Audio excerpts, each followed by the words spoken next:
অস্থিৰ আবেগৰ পৰশ লোৱানা অভিমানী দুচকুৰ শান্তি দিয়ানা ছায়া হৈ আহা এবাৰ কাষৰলে দি থকত নেলাগে আহিবলে সপোনত আহা এবাৰ কাষৰলে বন্ধু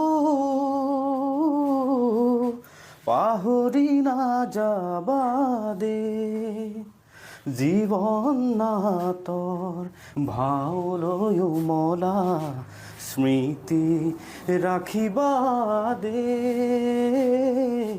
স্মৃতি ৰাখিবা দে। বহুজন অসমীয়া যুৱকৰ বাবে তেখেত হৈ পৰিছে আদৰ্শস্বৰূপ। তেখেতে তাৰ সমান্তৰালভাৱে নাপিত চুলি কটাৰ সমান্তৰালভাৱে তেখেতে কিন্তু জুবিন গাৰ্গৰ বিভিন্ন গানসমূহ প্ৰায়সমূহ সময়ত চৰ্চা কৰি থাকে। সেইজন বিশেষ যুৱক এতিয়া গহপুৰৰ বিশেষ নাম হৈ পৰিছে সঞ্জীৱ বৰা। সেইজন যুৱকৰ মই কাষলৈ আহিছোঁ, আপোনাৰ কাষলৈ আহিছোঁ।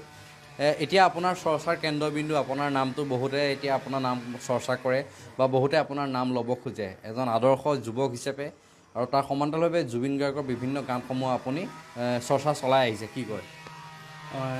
প্ৰথমে মই NB নিউজৰ সমূহ বিষয়ববীয়াক অশেষ ধন্যবাদ জ্ঞাপন কৰিছোঁ, আৰু লগতে সমূহ অসমবাসী ৰাইজক আগন্তুক ৰঙালী বিহু ওলগ যাচিছোঁ।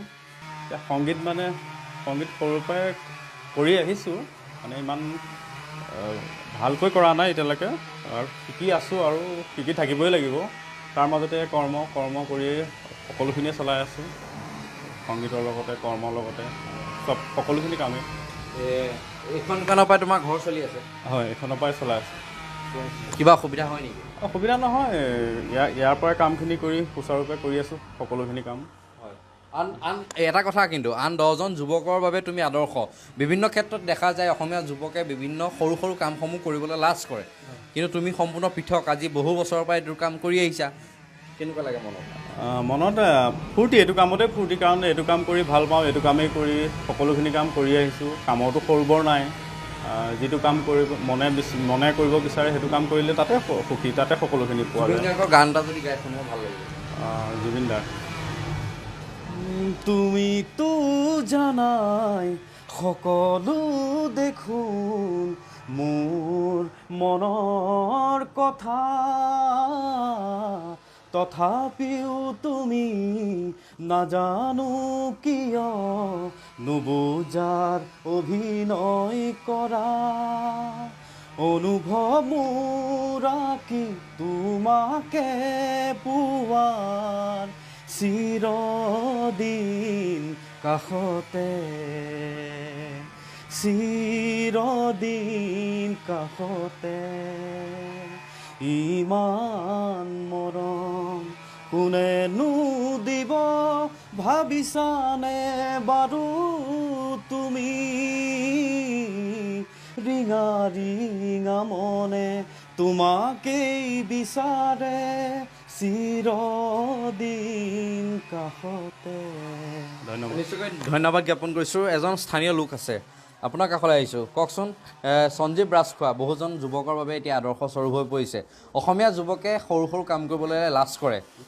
বহু ক্ষেত্ৰত দেখা যায় বিভিন্ন বহিৰা ৰাজ্যত গৈ কাম সংস্থাপন বিচাৰে, কিন্তু নিজৰ ঘৰত থাকি পেলাই সৰু সৰু কাম কৰিবলৈ অসমীয়া যুৱকে লাজ কৰে, কিন্তু সঞ্জীৱ বৰা সম্পূৰ্ণ বিপৰীত, কি কয়?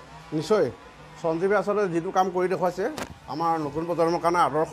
কাৰণ তেওঁ নিজৰ ঘৰতে থাকি আমাৰ থলুৱা যুৱকে যিখিনি কাম নকৰে, আমি যিখিনি কাম বহিৰাগতৰ ওপৰত মানে নিৰ্ভৰ কৰোঁ, তেওঁ তাক নেদেখুৱাই তেওঁ স্বাৱলম্বী হিচাপে আজি নিজৰ কৰ্ম কৰি গৈছে। তেওঁ নিজে উপাৰ্জিত হোৱাৰ লগতে ঘৰখন ধুনীয়াকৈ সংস্থাপন দিছে, ঘৰখন প্ৰতিপালন কৰিব পাৰিছে। বা তেওঁ যিটো কণ্ঠ আছে, কণ্ঠটোৰ প্ৰতিভা বিকাশৰ কাৰণে তেওঁ ইয়াৰ পৰা উপাৰ্জন কৰি দুপইচা ঘটি তেওঁ নিজাববীয়াকৈ গান ৰেকৰ্ডিং কৰিছে, প্ৰচাৰ কৰিছে। গতিকে তেওঁ নিজৰ কামটো কৰি যেতিয়া সুখী হৈছে, গতিকে আমি ভাবোঁ তেওঁ নিজৰ সমাজৰ কাৰণে এটা আদৰ্শ। কাৰণ তেওঁ অন্য ওচৰত হাত পাতিবলগীয়া হোৱা নাই, তেওঁ ঘৰখন চলাবৰ কাৰণে কাৰো ওচৰত বেয়া বিপথে পৰিচালিত হ'বলগীয়া হোৱা নাই তেওঁ নিজৰ উপাৰ্জনটো নিজে কৰিছে ঘৰখন প্ৰতিপালন কৰিছে